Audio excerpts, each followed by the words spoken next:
ओम। नेत्रों को कोमलता से बंद कर लीजिए। मिलकर प्रभु के निज नाम ओम का उच्चारण करेंगे। लंबी गहरी सांस भर लीजिए। ओ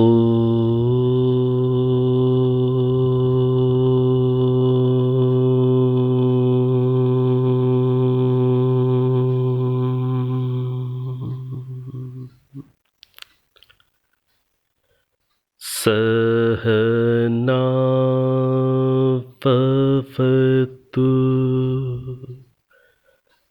सहनौ भुनक्तु सह वीर्यं करवावहै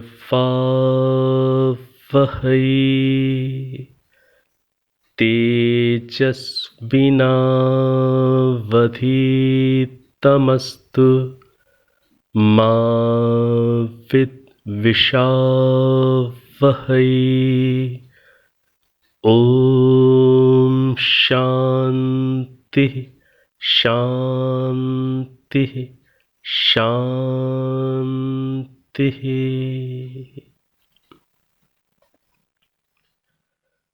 अब आप नेत्रों को खोल सकते हैं।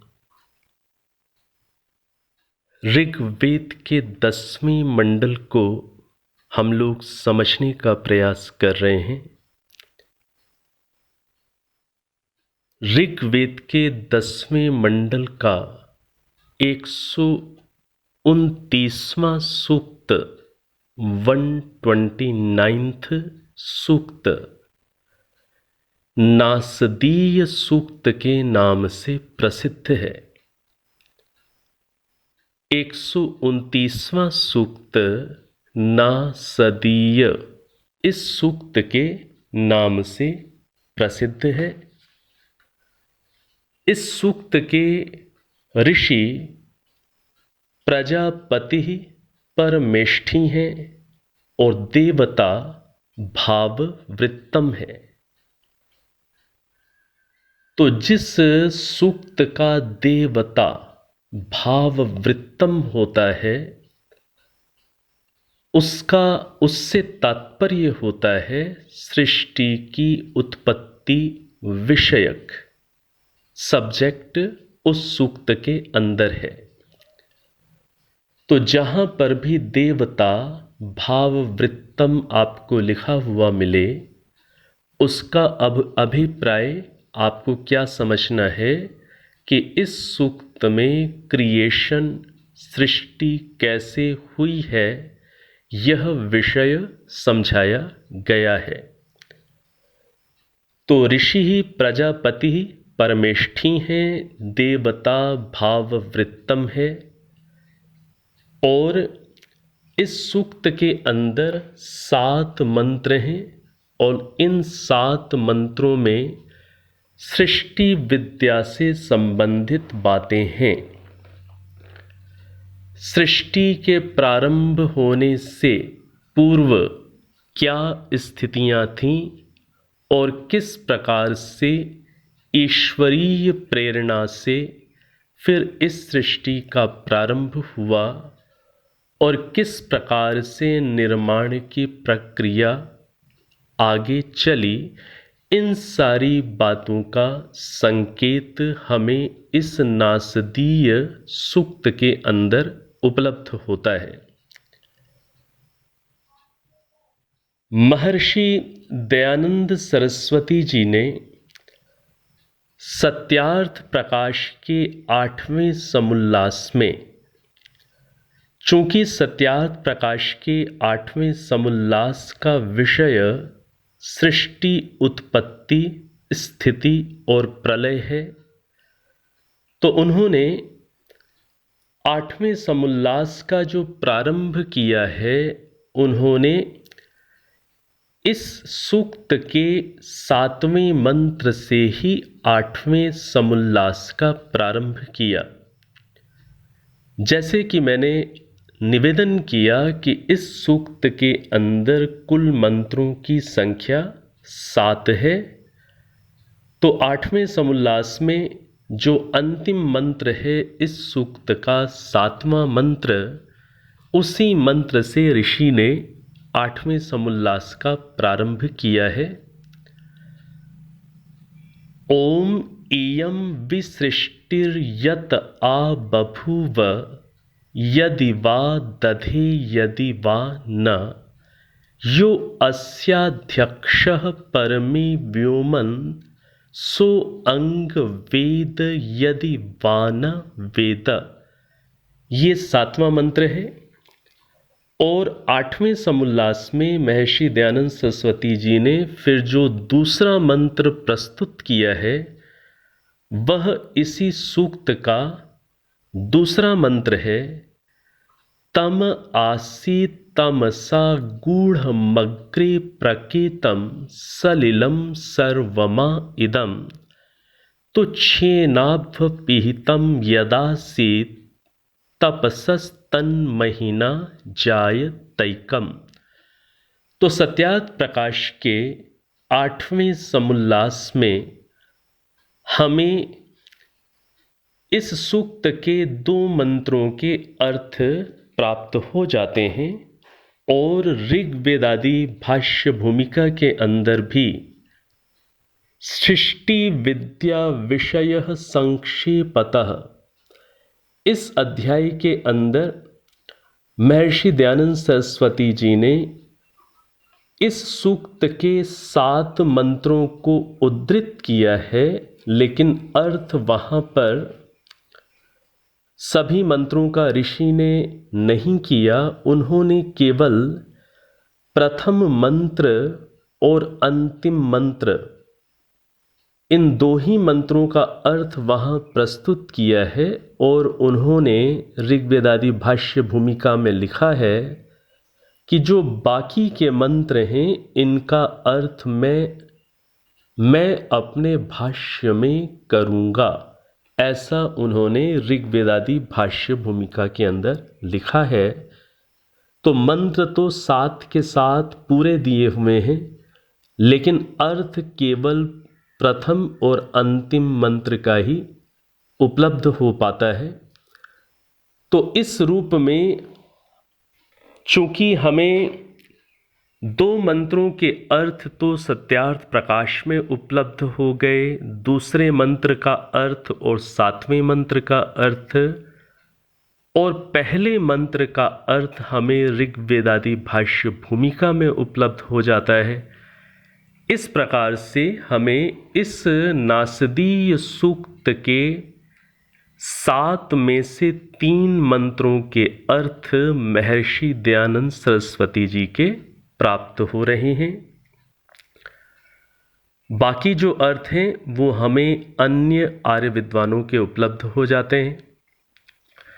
तो ये जो सूक्त है नासदीय सूक्त, यह महत्वपूर्ण सूक्त है। इस सूक्त का देवता भाव वृत्तम है, अर्थात विषय सृष्टि की उत्पत्ति या क्रिएशन से संबंधित विषय है। तो जो पहला मंत्र है इस सूक्त का, उसका मैं उच्चारण कर रहा हूं, पहले मंत्र का, दूसरे मंत्र का और 7वें मंत्र का हम लोग उच्चारण और अर्थ क्रमशः देखेंगे। तो जो पहला मंत्र है वो इस प्रकार से है।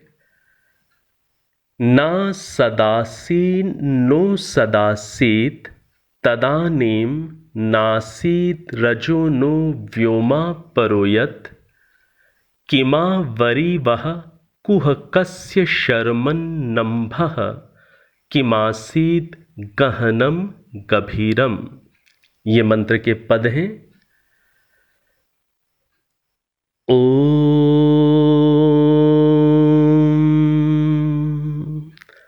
ना सदासी नो सदासी तदानीं नासीत् रजो नो व्योमा परो यत् किमावरीवः कुहकस्य शर्मन्नम्भः किमासीत् गहनं गभीरम्।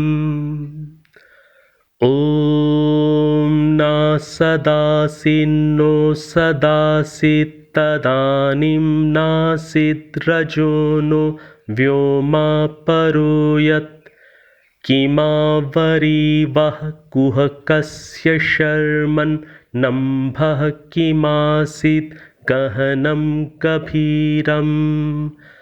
ॐ नासदासीन्नो सदासीत् तदानीं नासीत् रजो नो व्योमा परो यत् किमावरीवः कुहकस्य शर्मन्नम्भः किमासीत् गहनं गभीरम्। तो ये प्रथम मंत्र है नासदीय सूक्त का, और इस प्रथम मंत्र का जो पद है, प्रथम पद जो है वो ये है नास सदासीत। इसी प्रथम पद के आधार पर इस सूक्त का नाम ही नासदीय सूक्त रखा गया है। तो ये सूक्त प्रसिद्ध है।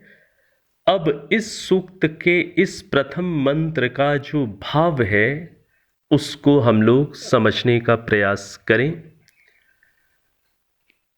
तो इस मंत्र के अंदर क्या बात कही जा रही है? सृष्टि से पूर्व उस समय प्रलय अवस्था में, सृष्टि से पूर्व क्या था? प्रलय अवस्था। तो प्रलय अवस्था में यह कार्य सृष्टि उत्पन्न नहीं हुई थी, ये सृष्टि नहीं थी। तो प्रलय अवस्था में क्या स्थिति थी? तो क्या कह रहे हैं? सृष्टि से पूर्व उस समय प्रलय अवस्था में असत न आसीत, अर्थात शून्य, अर्थात नितांत अभाव नहीं था। और उस समय सत न उ आसीत, सत प्रकट रूप में भी कुछ नहीं था। ना तो सर्वथा अभाव था और ना ही कुछ प्रकट हुआ था। उस समय जो जगत का मूल कारण है, सत्व रज तम रूप प्रकृति, ये जो मूल कण हैं, ये मूल कण अमिश्रित अवस्था में बिखरे हुए पड़े हुए थे। ये मूल कण सत्व रज और तम अलग अलग बिखरे हुए पड़े हुए थे।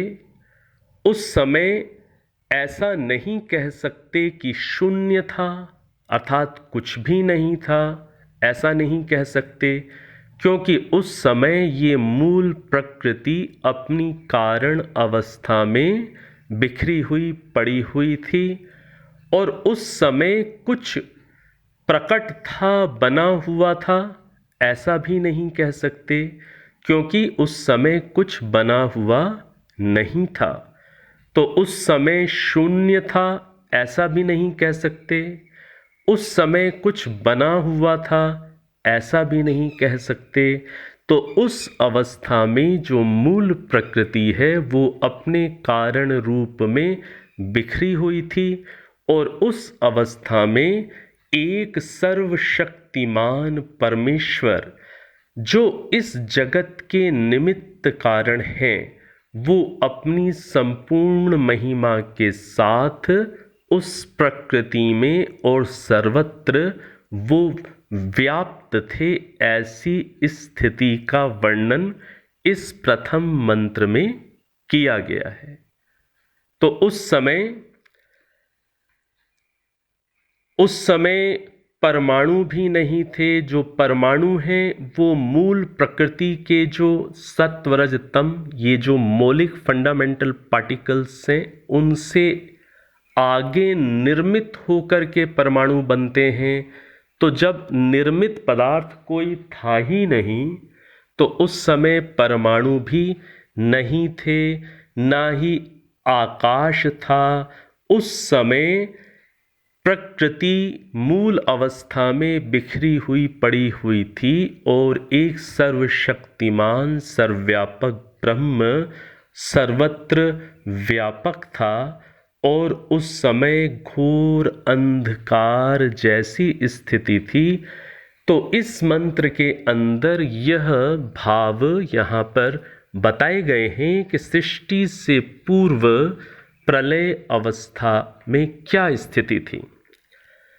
जो अगला मंत्र है, ओम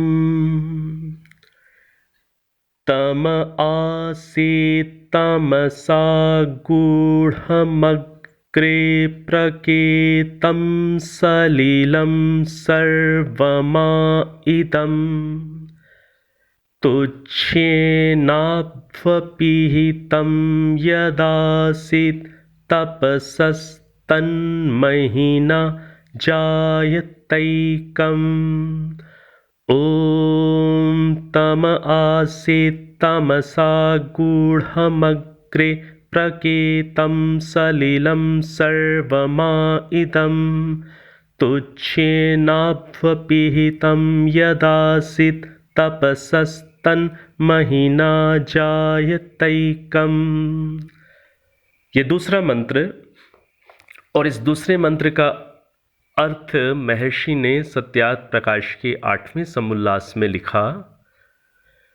यह सब जगत सृष्टि के पहले अंधकार से आवृत, रात्रि रूप में जानने के अयोग्य आकाश रूप सब जगत था। तुच्छ अर्थात अनंत परमेश्वर के सामने एक देशी आच्छादित था।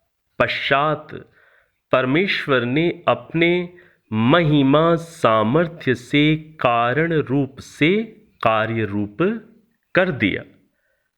तो सृष्टि से पूर्व क्या स्थिति है? तम आसीत, अंधकार से आवृत थी सृष्टि, रात्रि रूप में थी, अंधकार के रूप में थी, और अप्रकेतम, जानने के अयोग्य थी। उसके कोई लक्षण प्रकट नहीं थे जिससे कि उसे जाना जा सके। तो अप्रकेतम, जानने के अयोग्य थी, और आकाश रूप सारा जगत था, जैसे बिल्कुल खाली सा सारा जगत, जैसे अंधकार अमावस्या की घोर अंधकार की स्थिति, जिस समय ना तो तारे हों ना ही बादलों के कारण, जिस समय ना ही चंद्र दर्शन भी संभव हो रहा हो, ऐसी घोर अमावस्या की रात्रि में जैसे अंधकार होता है, और उस सारे अंधकार में सर्वत्र खाली स्थान, अंधकारमय खाली स्थान जिस प्रकार से भासित होता है, आभासित होता है, उसी प्रकार से सृष्टि से पूर्व प्रलय अवस्था थी। और जो सृष्टि का जो कारण है वो अनंत परमेश्वर के समक्ष वो एक देशी आच्छादित था। जो प्रकृति है, प्रकृति तो अनंत नहीं है, अनंत परमात्मा के सामने मानो वो एक देशी है, एक देशी ही है, सीमित ही है, और सीमित रूप में वो फैली हुई थी। और इस मूल प्रकृति को, जो सत्व रज और तम रूप है, परमेश्वर ने अपनी महिमा अर्थात सामर्थ्य से उसे कारण रूप से आगे कार्य रूप कर दिया। तो ये दूसरे मंत्र का अभिप्राय है। जो सातवां मंत्र है, अंतिम मंत्र है, ओम इयं विसृष्टिर्यत आबभूव यदि पादधे यदि पाना यो अस्याध्यक्षः परमे व्योमन् सो अंगवेद यदि पानवेद। ओम इयं विसृष्टिर्यत आबभूव यदि पादधे यदि पाना यो अस्याध्यक्षः परमे व्योमन् सो अंगवेद यदि वा न वेद। इस सातवें मंत्र का अर्थ ऋषि ने सत्यार्थ प्रकाश के 8वें समुल्लास के प्रारंभ में दिया है। सातवें मंत्र का अर्थ, हे अंग। अंग का अर्थ क्या ऋषि ने किया? मनुष्य। हे अंग अर्थात हे मनुष्य, जिससे यह विविध सृष्टि प्रकाशित हुई है, जो धारण और प्रलय करता है,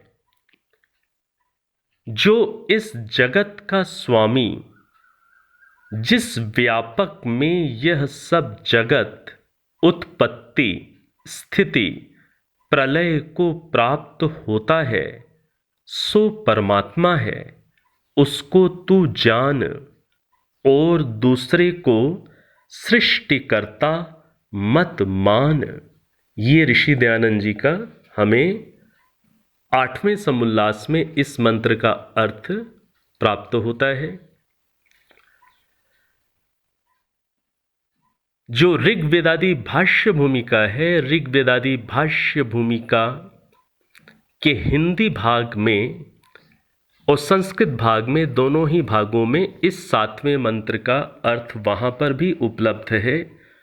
अब जो भाष्य भूमिका में इसका अर्थ दिया हुआ है आर्य भाषा विभाग में, उसको आप सुनिए। इयं विसृष्टिः, जिस परमेश्वर के रचने से जो यह नाना प्रकार का जगत उत्पन्न होता है, वही इस जगत को धारण करता, नाश करता और इस जगत का मालिक भी है। हे मित्र लोगों, जो मनुष्य उस परमेश्वर को अपनी बुद्धि से जानता है, वही परमेश्वर को प्राप्त होता है, और जो उसको नहीं जानता वही दुख में पड़ता है। जो आकाश के समान व्यापक है, उसी ईश्वर में सब जगत निवास करता है, और जब प्रलय होता है तब भी सब जगत कारण रूप होके ईश्वर के सामर्थ्य में रहता है, और फिर भी उसी से उत्पन्न होता है। तो ये मेरे विचार से आपको सुन करके ये आसानी से समझ में आ गया होगा।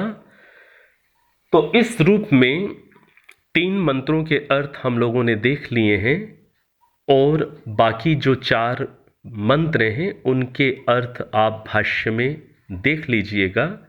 सरल हैं, वो आपको वहां समझ में आ जाएंगे। तो ये ऋग्वेद का एक बहुत प्रसिद्ध सूक्त, नासदीय सूक्त, 10वें मंडल का 129वां सूक्त, 129th सूक्त, इसका परिचय हम लोगों ने यहाँ पर प्राप्त किया है। अब आगे जो अगला सूक्त है, 130वां सूक्त, जो 130वां सूक्त है, अब थोड़ा सा हम उसको देखने का प्रयास करते हैं। 130वें सूत्र को प्रारंभ करने से पहले नासदीय सूक्त के एक मंत्र का अर्थ ऋग्वेदादि भाष्य भूमिका के सृष्टि विद्या विषय अध्याय में और हमें हिंदी भाग में प्राप्त हो रहा है। जो नासदीय सूक्त का जो दूसरा मंत्र है, न मृत्युरासीदमृतं न तर्हि न रात्र्या अहन्न आसीत् प्रकेतः आनीद वातं स्वधया तदेकं तस्माद्धान्यन्न परः किंचनासः। ये दूसरा मंत्र। और जो हम लोगों ने पहले एक मंत्र देखा था, तम आसीत तमसा गूढ़मग्रे, वो संभवतः मैंने उसको दूसरा कह दिया था, वो तीसरा मंत्र है। दूसरा मंत्र है ओम न मृत्युरासीदमृतं न तर्हि न रात्र्या अहन्न आसीत् प्रकेतः आनीदवातं स्वधया तदेकं तस्माद्धान्यन्न परः किंचनासः। ये दूसरा मंत्र है। इसका अर्थ महर्षि दयानंद सरस्वती जी का संस्कृत भाग में उपलब्ध नहीं है, तो मैंने केवल संस्कृत भाग देखा था, तो वहाँ तो यही लिखा हुआ है कि न मृत्युरासीत, यहाँ से लेकर आगे तक के मंत्रों का अर्थ भाष्य में कहा जाएगा, लेकिन आर्य भाषा विभाग में इस मंत्र का अर्थ आर्य भाषा में दिया हुआ है। तो अर्थ ये है, न मृत्यु, जब जगत नहीं था तब मृत्यु भी नहीं था, क्योंकि जब स्थूल जगत संयोग से उत्पन्न होके वर्तमान हो, पुनः उसका और शरीर आदि का वियोग हो, तब मृत्यु कहावे। सो शरीर आदि पदार्थ उत्पन्न ही नहीं हुए थे। तो जब शरीर आदि पदार्थ उत्पन्न ही नहीं हुए थे, तो उस समय मृत्यु न आसीत, उस समय सृष्टि से पूर्व मृत्यु भी नहीं थी। और आगे क्या कह रहे हैं, न मृत्युरासीद अमृतम न तरहि, तो मृत्यु भी नहीं थी और उस समय तरहि अमृतम न, उस समय मृत्यु के न होने के कारण अमृत भी नहीं था। तो अमृत अर्थात अमरणशील अवस्था और मरणशीलता, ये दोनों सापेक्ष हैं। तो जब मृत्यु नहीं थी तो उस समय अमृत भी नहीं था। रात्र्या अहन्न, और रात्रि या दिन भी नहीं थे। तो इस रूप में न मृत्यु थी, न अमृत था, न रात्रि थी, न दिन था। तो इस प्रकार से इस नासदीय सूक्त के हमें 4 मंत्रों के भाव महर्षि दयानंद सरस्वती जी के प्राप्त हुए हैं। तो इस रूप में सृष्टि से पूर्व क्या अवस्था थी, इसका वर्णन इस सूक्त में है। और फिर किस प्रकार से इस सृष्टि का प्रारंभ ईश्वर ने किया, उसका भी संकेत इस सूक्त के अंदर मिलता है। बाकी के मंत्रों को आप देखिएगा। अब जो 130वां सूक्त है, ये 129वां सूक्त था। अब जो 130वां सूक्त है, इसके ऋषि हैं प्राजापत्यो यज्ञ और देवता है भाववृत्तम। तो इस सूक्त का भी जो देवता है वो क्या है, भाववृत्तम। देवता अर्थात विषय और भाववृत्तम का अर्थ क्या होता है? क्रिएशन से संबंधित, सृष्टि से संबंधित। तो इस सूक्त का विषय भी सृष्टि से संबंधित ही है और सृष्टि ही, उत्पत्ति ही इस सूक्त का विषय है। और इस सूक्त के अंदर भी 7 मंत्र हैं। नासदीय सूक्त के अंदर भी 7 मंत्र थे। उससे अगले सूक्त का विषय भी सृष्टि विद्या का ही है और उसमें भी 7 मंत्र हैं। और इन 7 मंत्रों में से मुझे केवल एक मंत्र का अर्थ महर्षि दयानंद सरस्वती जी का उपलब्ध हो सका है। मेरी जानकारी में तो मुझे केवल एक ही मंत्र मिला है और ढूंढने में शायद और भी कोई मंत्र हो। तो ऋग्वेदादि भाष्य भूमिका के अंदर जो गणित विद्या का विषय है, एक गणित विद्या विषय नाम से भी अध्याय है ऋग्वेदादि भाष्य भूमिका के अंदर। और उस अध्याय के अंदर वेदों के अंदर कहाँ कहाँ गणित विद्या सूत्र रूप में मंत्रों में आई है, वहाँ पर वेद के कुछ स्थलों का गणित विद्या विषय इस अध्याय में महर्षि दयानंद सरस्वती जी ने दिग्दर्शन कराया है। और गणित विद्या विषय इस अध्याय में ही उन्होंने 130वें सूक्त के चौथे मंत्र को उद्धृत किया है। चौथा मंत्र, जो चौथा मंत्र है, कासीत प्रमा प्रतिमा किम निदानम आज्यम किमासीत परिधि का आसीत छंदः किमासीत प्रउगम किमुक्थम यद्देवा देवमयजन्त विश्वे। ये मंत्र है ओम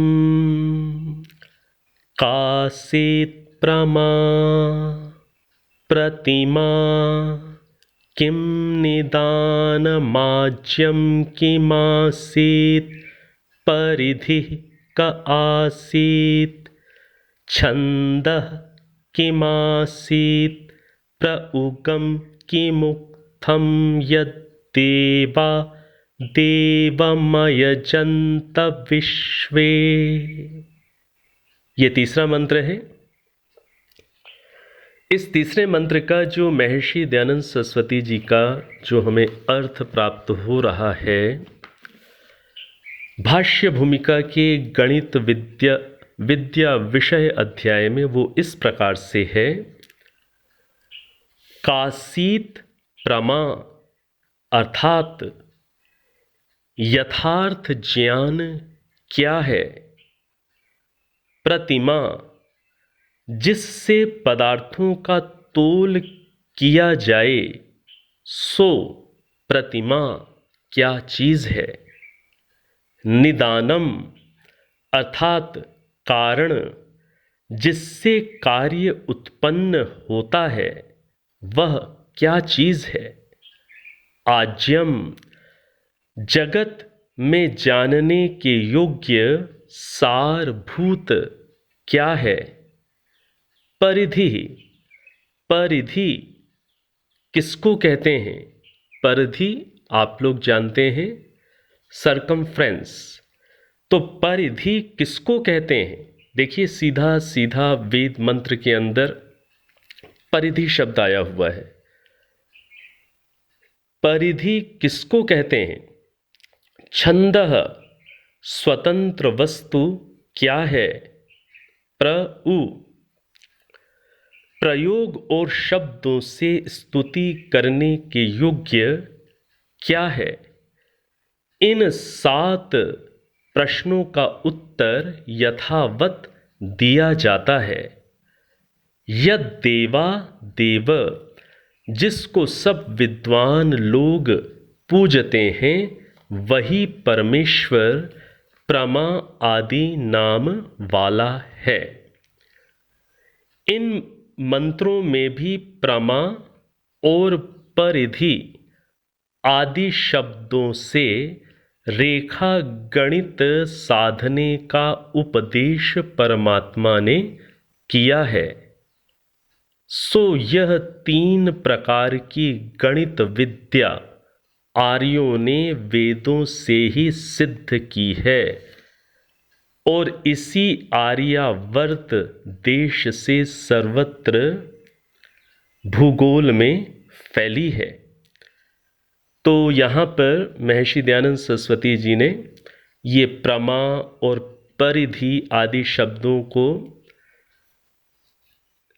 ध्यान में रखते हुए ये बात कही है कि इस मंत्र के अंदर रेखा गणित को साधने का उपदेश परमात्मा ने किया हुआ है और गणित विद्या विषय इस अध्याय के अंदर उन्होंने बहुत सारे मंत्र दिए हुए हैं और जो स्पष्ट रूप से वेदों के अंदर गणित विद्या को बताते हैं, समझाते हैं। तो ये जो 130वां सूक्त है, ये 130वां सूक्त आप लोग जरूर देखिएगा। अब चूंकि इस पर महर्षि दयानंद सरस्वती जी का हमें भाष्य तो उपलब्ध नहीं हो पा रहा, इस सूक्त को मैंने 3 आर्य महानुभावों विद्वानों के आधार पर मैंने देखने का प्रयास किया है। स्वामी ब्रह्म मुनि परिव्राजक जी का मैंने देखा, पंडित वैद्यनाथ शास्त्री जी का भी मुझे देखने का अवसर मिला, इसी के साथ साथ पंडित हरिशरण सिद्धांतालंकार जी का। तो इन 3 आर्य विद्वानों का तो ये भाष्य मैंने देखा है और तीनों ने थोड़ा थोड़ा निश्चित रूप से उन्होंने अलग अलग ढंग से ही मंत्रों के अर्थ किए हैं, अलग अलग अभिप्राय निकाले हैं। लेकिन चूंकि देवता विषय सृष्टि ही है तो सृष्टि से संबंधित ही वहाँ पर अभिप्राय उन्होंने प्रकट किए हैं। तो आपके पास भी जिनका भाष्य उपलब्ध हो उनके आधार पर आप इस सूक्त को देख सकते हैं। अब इस मंडल का 151वां 151st 151वां जो सूक्त है बहुत प्रसिद्ध सूक्त है और श्रद्धा सूक्त के नाम से इसे जाना जाता है। तो ये जो 151वां सूक्त है इसके ऋषि हैं श्रद्धा कामायनी और देवता अर्थात विषय क्या है इस सूक्त का, श्रद्धा। तो ये श्रद्धा सूक्त के नाम से प्रसिद्ध सूक्त है और इस सूक्त के अंदर 5 मंत्र हैं। तो हम लोग 2 मंत्रों के अर्थों को देखने का प्रयास करेंगे। इस सूक्त का जो पहला मंत्र है, श्रद्धयाग्निः समिध्यते श्रद्धया हूयते हविः श्रद्धां भगस्य मूर्धनि वचसा वेदयामसि। ओम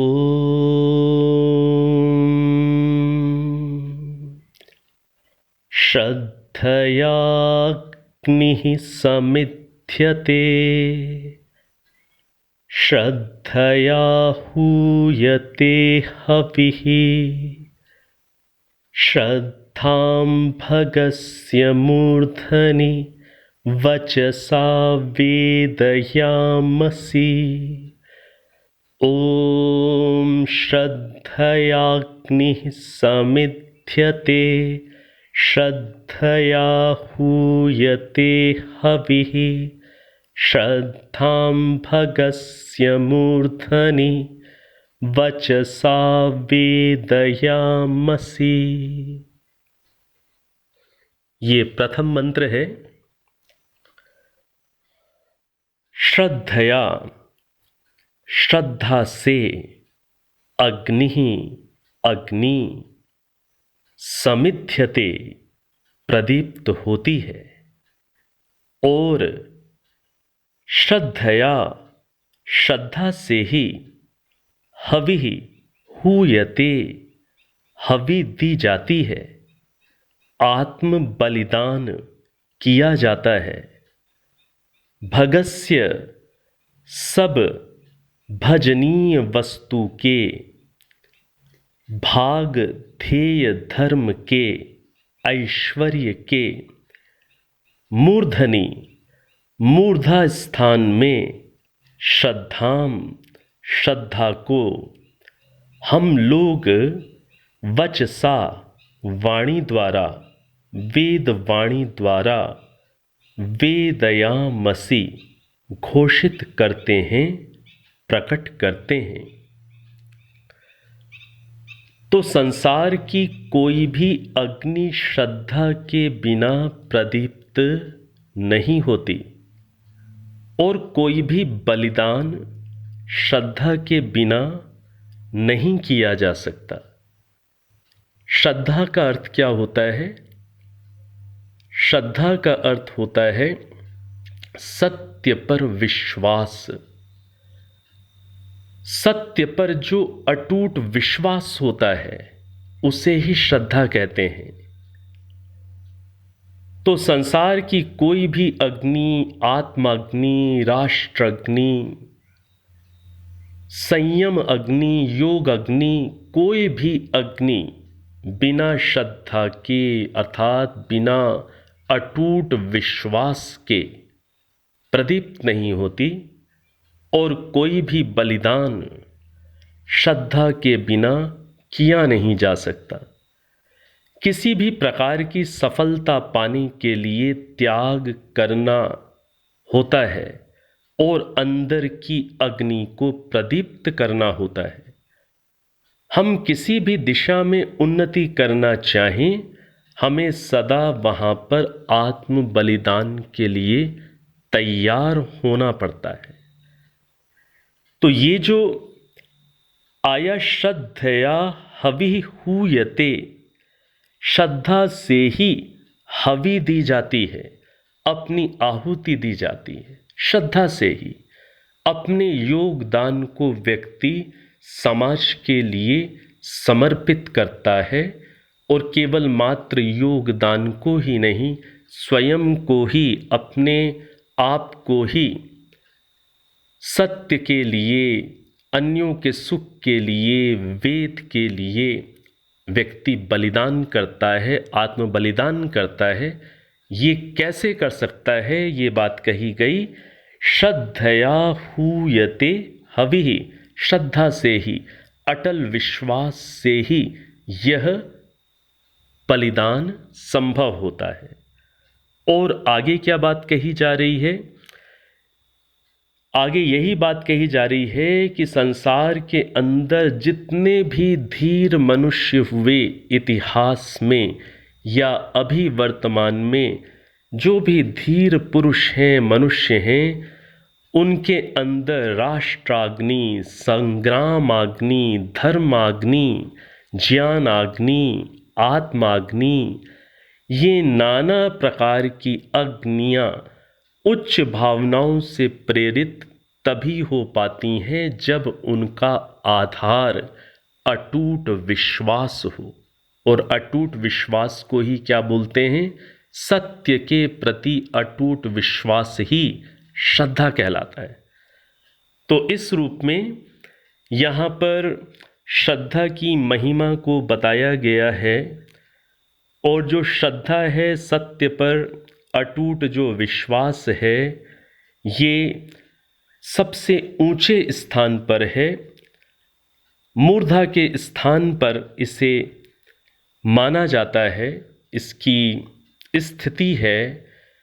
और यदि अंदर सत्य के प्रति अंदर अटूट विश्वास है, तो निश्चित रूप से व्यक्ति जीवन की किन्हीं भी विकट स्थितियों में भी रास्ता बना करके वो जीवन के लक्ष्य की ओर जरूर बढ़ सकता है। जीवन के जो संघर्ष हैं, उन संघर्षों का मुस्कुराते हुए सामना कर सकता है, यदि उसे ये अटल विश्वास है कि उसकी राह ठीक है, उसका सोचना जग के हित में है, सबके कल्याण के लिए है। तो जिन जिनका ऐसा विश्वास बन जाता है कि उनके कर्म, उनकी योजनाएं, उनके प्रयत्न केवल स्वयं के हित के लिए ही नहीं, लोकोपकार के लिए हैं, सबके लिए कल्याणकारी हैं, जिन जिनको ऐसा विश्वास हो जाता है उनके अंदर आपने देखा है, उनके अंदर एक संघर्ष अग्नि पैदा होती है, एक संघर्ष करने की अंदर एक ताकत पैदा होती है, और उनको यह अटल विश्वास होता है, ये समझ होती है कि हमारा सोचना, हमारे कर्म, प्रयत्न, पुरुषार्थ, सिद्धांत, शैली, आहार विहार, हमारा विषयों को प्रतिपादित करना, समझना, समझाना, हमारी परंपराएं, ये सत्य हैं। और इन सत्य परंपराओं का यदि हम प्रचार प्रसार करेंगे तो जग का कल्याण होगा। ये बात जिन जिन के हृदय में स्पष्ट होती है, वो जीवन में इतना संघर्ष करके, वो जीवन में उन संघर्षों के सुपरिणाम को प्राप्त करते हुए दिखाई देते हैं, जो एक सामान्य व्यक्ति के लिए संभव नहीं होता।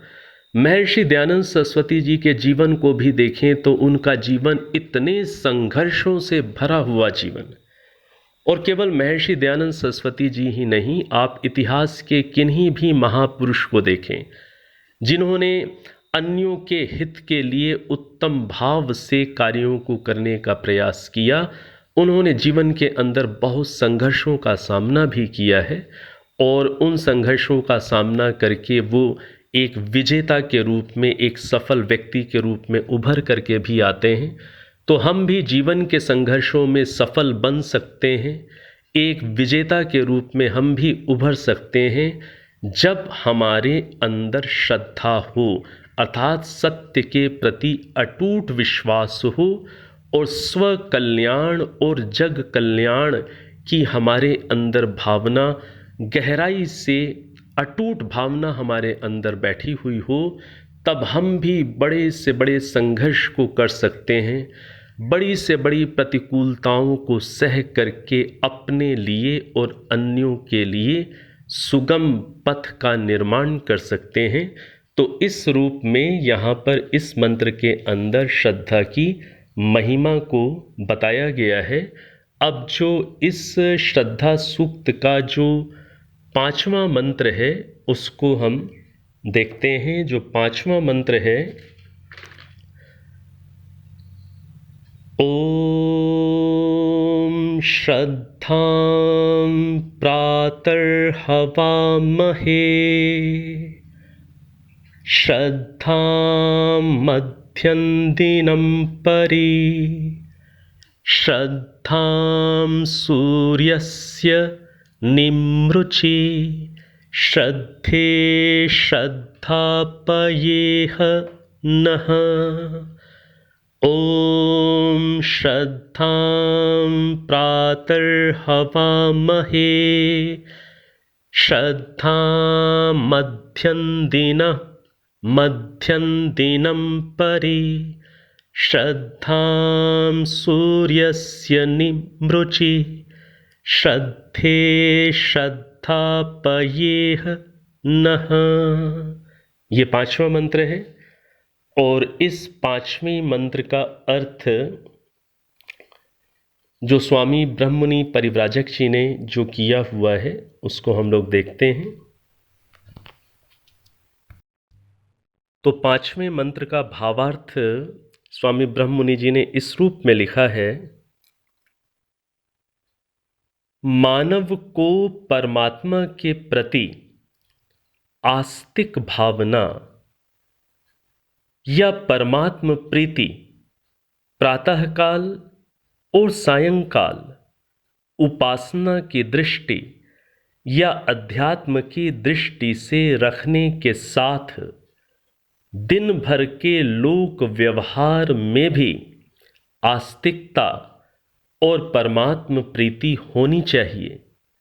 इसके विपरीत लोक व्यवहार नहीं हो अपितु दिनचर्या के अतिरिक्त सारा जीवन आस्तिकता पूर्ण बनाना चाहिए।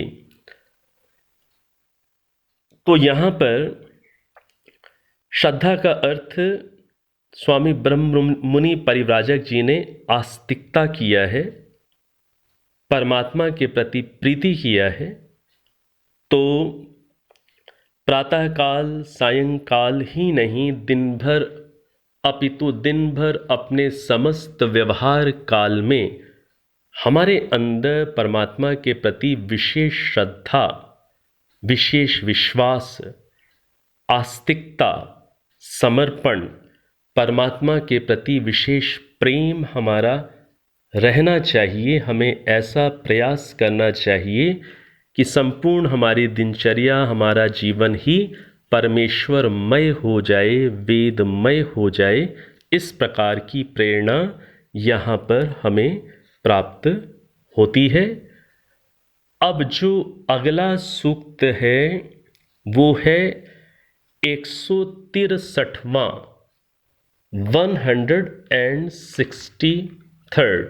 163वां सूक्त। और ये जो 163वां सूक्त है, 163वें सूक्त का देवता है यक्षमघ्नम। यक्षमघ्नम का अर्थ क्या होता है?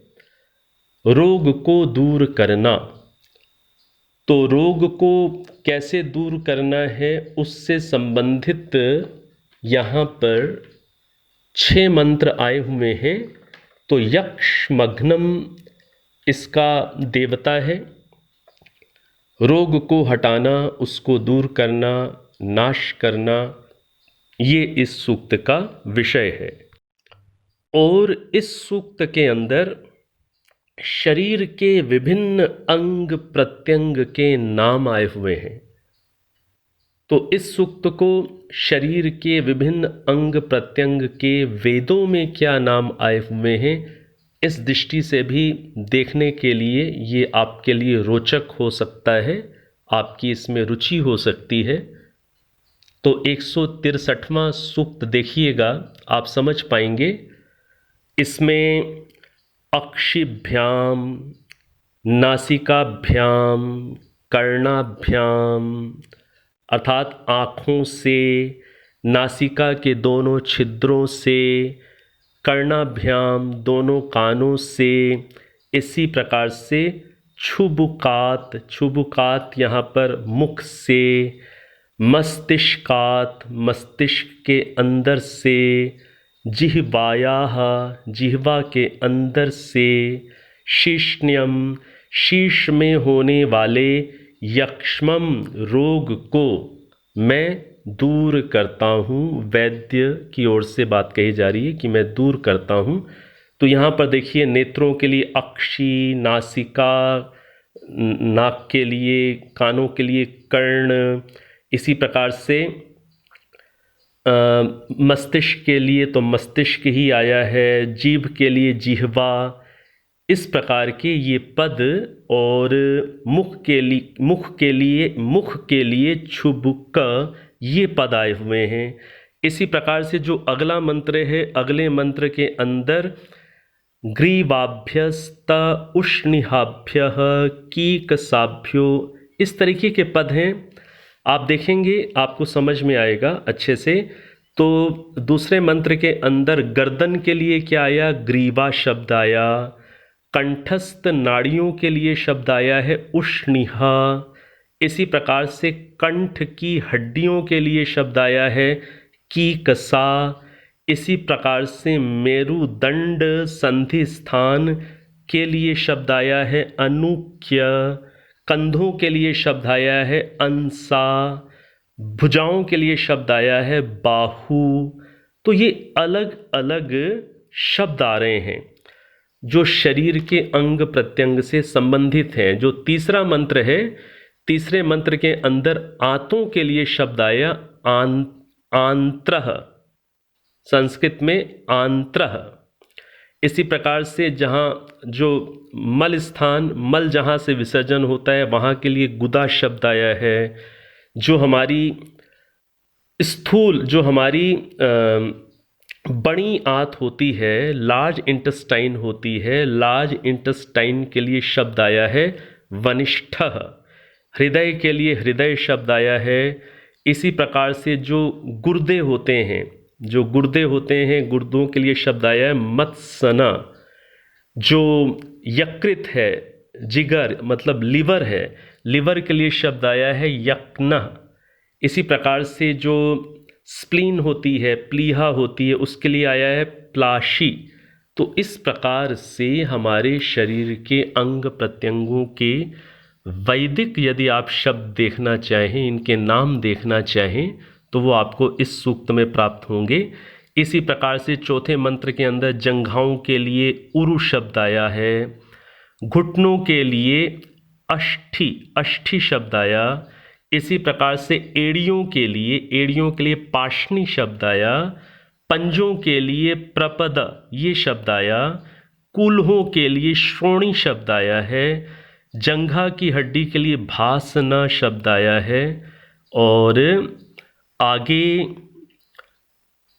जो हमारे शरीर में जो रोम होते हैं उनके लिए लोम शब्द आया है। नाखूनों के लिए नख शब्द आया है। इस प्रकार से ये शब्द आ रहे हैं। तो इस प्रकार से यहाँ पर इन अंग प्रत्यंग से संबंधित जो रोग हैं उनको कुशल वैद्य दूर करता है, ये विषय है। और इस प्रसंग में इन अंग प्रत्यंगों के वैदिक संस्कृत में क्या नाम हैं वो भी हमें इस सूक्त में प्राप्त हो जाते हैं। अब जो अगला सूक्त है, अगला सूक्त हम देखते हैं 169वां सूक्त, 169th सूक्त। जो 169th सूक्त है, 169वां सूक्त है, उसका देवता है गावः, गावः। और ये गौ सूक्त के नाम से प्रसिद्ध है। और इस सूक्त के अंदर इस सूक्त के अंदर गायों की प्रशंसा की गई है, उनका जो दूध होता है और जो हमें घृत आदि दूध से जो प्राप्त होता है उन सब की बहुत प्रशंसा की गई है। देसी गाय के दूध, घृत, मक्खन आदि का सेवन करने से बुद्धि में वृद्धि होती है, रोग की निवृत्ति होती है, शरीर ओजस्वी होता है, उसमें कांति शोभा बढ़ती है। इस प्रकार की बातें यहाँ पर 169वें सूक्त में हैं। तो गौ सूक्त है और गौ माता की महिमा को इस सूक्त में बताया गया है। और इस सूक्त का एक मंत्र हम लोग देख लेते हैं। चौथा मंत्र है ओम प्रजापतिर्मह्यमेतारराणो विश्वैर्देवैः पितृभिः संविदानः शिवाः सतिरूप नो गोष्ठमाकस्तासां वयं प्रजया संसदेम।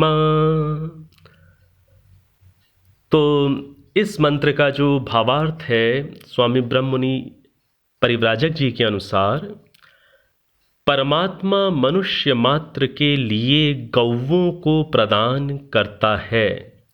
विद्वानों के लिए, पालक जनों के लिए और सर्वसाधारण जनों के लिए, सभी के लिए परमात्मा ने गौवों को प्रदान किया है, इसलिए कि ये सबके लिए कल्याणकारी हैं।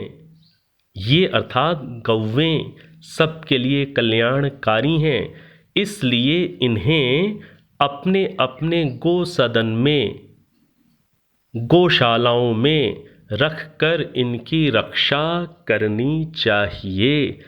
तो ये जो सूक्त है गौ सूक्त, इसमें 4 ही मंत्र हैं और आप जब इस सूक्त को देखेंगे तो आपको बहुत अच्छा लगेगा और बहुत सरल है समझने में, आप इसे समझ पाएंगे।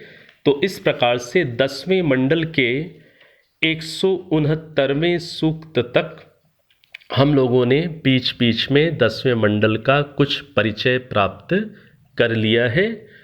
कुल सूक्त 191 हैं और 169 सूक्त तक हम लोग परिचित हो चुके हैं। अब आगे का जो ऋग्वेद का जो शेष भाग है वो हम लोग अगली कक्षा में कवर करने का प्रयास करेंगे। अब समय हमारा हो चुका है, सीधे बैठ जाएं, नेत्रों को कोमलता से बंद कर लें, एक बार ओम 3 बार शांति का उच्चारण करेंगे, लंबी गहरी सांस भर लीजिए।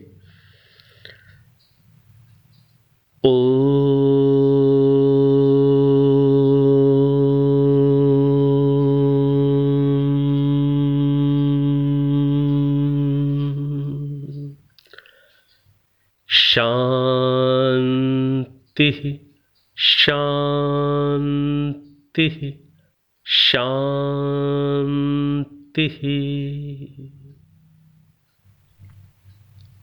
ओम।